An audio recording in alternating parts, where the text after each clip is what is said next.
Saint-Rémy-du-Val, 5 avril 1842. Je suis enfin arrivée chez les Duchamp. Alors, les autres domestiques de la maison ont tous l'air gentils. C'est avec Noémie que je ris le plus. Je sens que je vais être bien ici.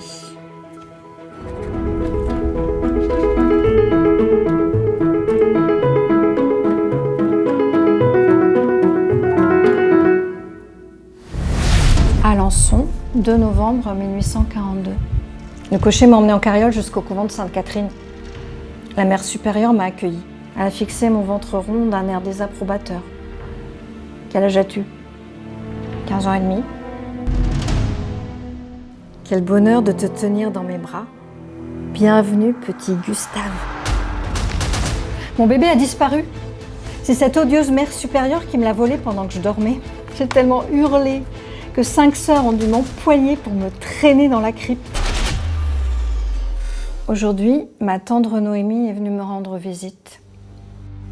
Elle m'a offert un livre de contes pour que je me change les idées.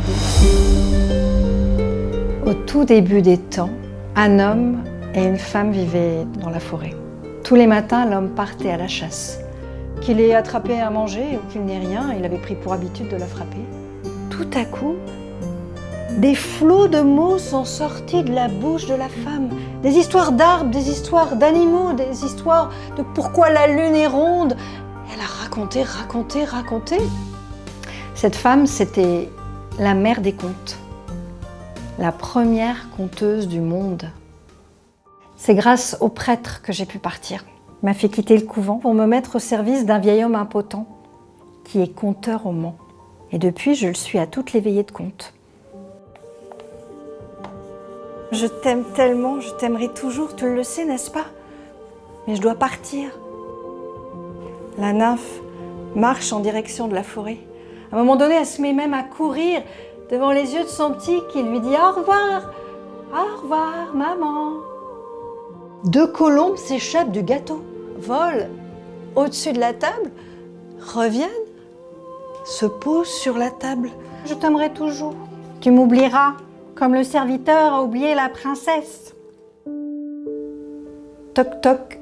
Oui, qu'est-ce que c'est? Entrez! La vieille aux cheveux blancs était en train de refaire son chignon. Une pipe coincée entre les dents, elle a regardé, elle lui dit « Qu'est-ce que tu veux, jeune fille? Une potion magique pour reprendre goût à la vie. » Ça va être compliqué, a dit la vieille. Il me faudrait 3 poils de loup. Elle reprend le cœur, elle le met doucement, délicatement dans le buste de l'homme. Elle va à côté de lui se serrer.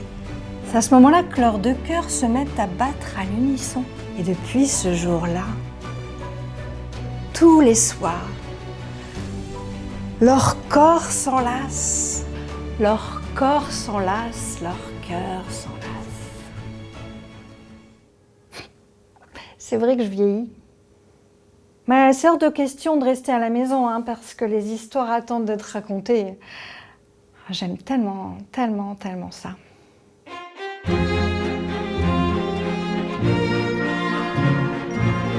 Hé mon homme, attends, j'ai quelque chose à te raconter. Assis-toi. Tous les matins, sur son lit, il a une surprise. Une plume, une feuille, une fleur. Et elle regarde la forêt, elle écoute, elle entend les chants des nymphes qui dansent sous la pleine lune. Qu'est-ce que tu es jolie, maman, dans cette robe.